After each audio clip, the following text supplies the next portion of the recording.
Right, so today's video is going to be a complete March lawn care guide, talking about everything from what you should do, what you could do, and also touching on the things that you should probably avoid doing as well. So let's get straight into it with the first thing, and that is going to be cutting your lawn. Why it's so good now is that through this month, temperatures are only going to be getting warmer, but more importantly, they're going to be more consistent. When we cut in March, it's not just about tidying up the aesthetic of the lawn, it's about pruning the plant. Think about any other plant that you have in your garden. To thicken it, you need to prune it, and grass is no different. However, there are lawns up and down the country that are either in shade or have poor drainage. If that's the case, then don't stress. Just because you can't get out on the 1st of March and cut your lawn doesn't mean you're going to be behind with anything. Just get out when you're able to. And talking about lawns that are a little bit saturated, what you might want to do is get out and actually aerate your lawn, because what aeration is going to do is going to speed up that drying process for your soil. If you think about how soils dry naturally over time, which inevitably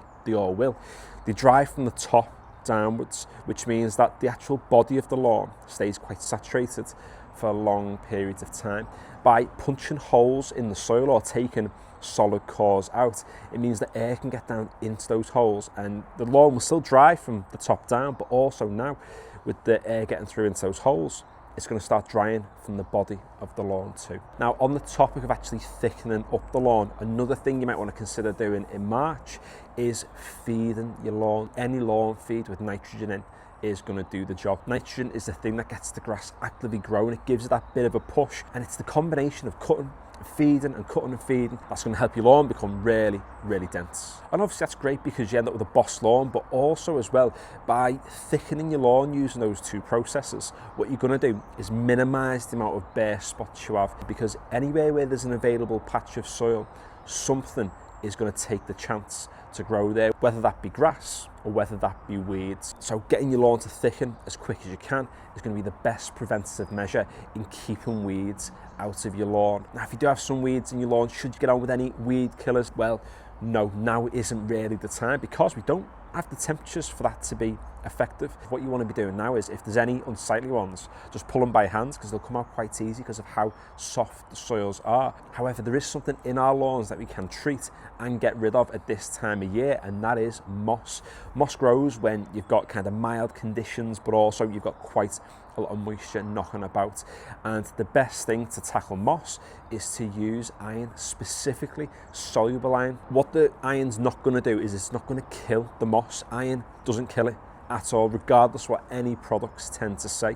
What the iron does is it dehydrates the plant, and you'll notice that it has done that to the moss, because the moss will eventually turn back. So if you've got a monster amount of moss, then put a bit of iron down, give it a week or two, rake it out lightly. If there's still some moss left over, just put another application of iron down, and again another week or two from there, rake out the moss slightly, and keep doing that process. Most people only have a small amount, so one application is enough. And the last thing then, should you overseed in March? Well, technically, with all these things I've mentioned in today's video, you can do any of them at any time. If you want to take your lawn now and dig the entire thing out and replace it with like some big massive like monster vivarium, chuck a few salamanders in, a couple of lizards, a few lizard fellas knocking about, then you can. Does that mean that's going to be effective or going to be worthwhile or going to be a good idea? No, it doesn't. And that's the case with overseeding. If you chuck a bit of seed down now, some of it, a lot of it, will eventually germinate. If you were to wait a month or two, wait till April, wait till May, then the conditions are so much better, the temperatures are so much more consistent, and you're going to get a million times better results. Don't be falling for things like fast start grass or cold start. Just wait until the temperatures are right, and any seeds will germinate pretty quick. But again, the vivarium is always an option. Now, just be mindful that even though I've shared all these things in today's video, every single lawn is different, and what I do to my lawns might be different to what you do to yours. And just remember that if you make a mistake and it goes wrong, just learn from it next time, next March, decide what you should do, what you shouldn't do. It's not a one-size-fits-all system. It's about you learning what's best for your lawn, depending on the conditions that you have at the time. So thanks for watching today's video. If you found it useful or enjoyed it, feel free to give it a like. Finally, thanks for watching.